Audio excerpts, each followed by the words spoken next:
نبی اکرم صلی اللہ علیہ وسلم فرماتے ہیں، حدیث کے الفاظ سنیے، آپ نے فرمایا 3 لوگ ایسے ہیں جہنم میں جن کو میں نے اپنے زمانے میں نہیں دیکھا لیکن آنے والے زمانے میں تم لوگ دیکھو گے. کہا اس میں سے ایک، 3 ہے، ایک بتا رہا ہوں. اس میں سے ایک فرمایا ایسی عورتوں کا ظہور ہوگا، ایسی عورتیں سامنے آئیں گی جو کپڑے پہنے ہوئے ننگی ہوں گی، جو کپڑے پہنے ہوئے ننگی ہوں گی. مطلب اتنا چست کپڑا، اتنا باریک کپڑا پہنیں گی کہ پہننا اور نہیں پہننا ایک ہی بات ہو جائے گا.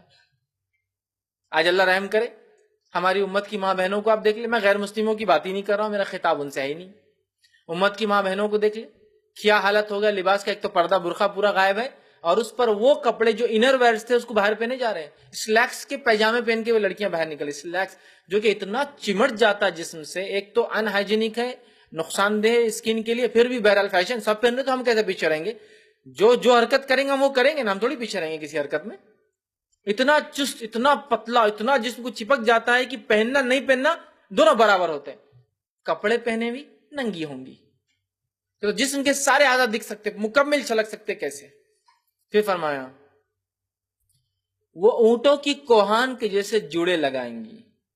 اونٹوں کی کوہان، اونٹ دیکھا آپ نے، اونٹ کی کوہان، کوہان سمجھتے آپ؟ اونٹ کی کوہان مطلب اونٹ کیا کرتا ہے، ایکسٹرا کھانا کھا کے رکھتا ہے اور چربی بناتا ہے. وہ چربی اس کے پیٹ کے بیچ میں ہوتی ہے اونچی، اور وہ چربی کب کام آتی معلوم؟ جب ریگستان میں پھنس جاتا، پانی وغیرہ نہیں ملتا، تو وہ چربی کو یوز کر کے وہ زندہ رہ سکتا ہے. پانی 2 مہینے تک وہ زندہ رہ سکتا ہے ریگستان میں، بغیر پانی کے، بغیر کھانے کے. تو وہ چربی کو یوز کرتا ہے. کوہان، اگر اونٹ نہیں دیکھا کسی نے تو ہمارے علاقے میں بیل دیکھیے، جو بنے ہوئے بیل، سانڈ جس کو بولتے ہیں، اس کو ایک کوہان ہوتی ہے. وہ بھی ایکسٹرا کھا کھا کے وہ کوہان جو اتنی بڑی ہو جاتی ہے، ایک دم گول نکل جاتی ہے، ادھر ڈھلتی ادھر ڈھلتی. تو کہا اونٹوں کی کوہان، اونٹ کی کوہان بھی جب بڑی ہوتی ہے نا ڈھل جاتی ہے، ادھر گر جاتی ہے ادھر گر جاتی ہے. اونٹوں کی کوہان جیسے ہوں گے اور وہ اپنی گردنوں کو جھکا کر چلیں گی. ٹھیک ہے، جھکا کر چلیں گی. تو علماء لکھتے ہیں اس کے کوہان مطلب سر کے اوپر جوڑا ڈالیں گی، گردنوں کو جھکا کر چلنا، یہ رجھانے کے لیے، اٹریکٹ کرنے کے لیے یہ حربہ ہوگا. گردنوں کو جھکا کر چلیں گی، خود مائل ہونے والیاں ہوں گی اور مائل کرنے والیاں ہوں گی. خود اٹریکٹ ہوں گی مردوں کی طرف اور مردوں کو اپنے طرف اٹریکٹ کریں گی. جوڑا ڈالیں گی، ایک مخصوص سٹائل میں گردن رکھ کر چلیں گی. جوڑا بھی ہے گردن. آپ یہ سب چیزیں دیکھ سکتے ہیں آج کے ماحول میں، غیر مسلم اور مسلمان سب اس میں لگے ہیں اٹریکشن کے لیے. جوڑا ڈالیں گی، سر کو ایک طرح سے جھکا کر گردن کو چلیں گی. اور آپ کو پتا ہے نا، گردن کا ہر عمل ایک اشارہ کرتا ہے سامنے والے کو. آپ نے دیکھا یہ گردن کا عمل، غنڈے قسم کے لوگ تو گردن ہلانے کا عمل ان کا الگ رہتا.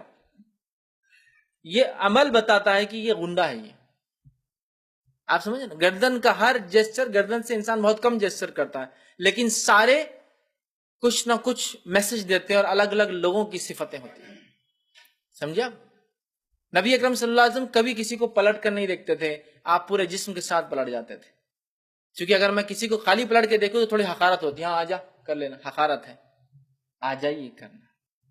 پورا پلٹتے تھے، گردن سے اشارہ نہیں کرتے تھے، کہ تو یہ اشارہ بھی کچھ سگنیفیکنس دیتا ہے نا. ہر گردن کا اشارہ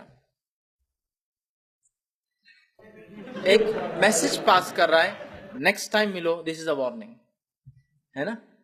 تو گردن کو جھکانا یہ بھی ایک اشارہ ہے، اس لیے کہ وہ مائل ہونے والیاں اور مائل کرنے والیاں ہوں گی، اٹریکٹ ہوں گی مردوں کی طرف، مردوں کو اٹریکٹ کریں گی.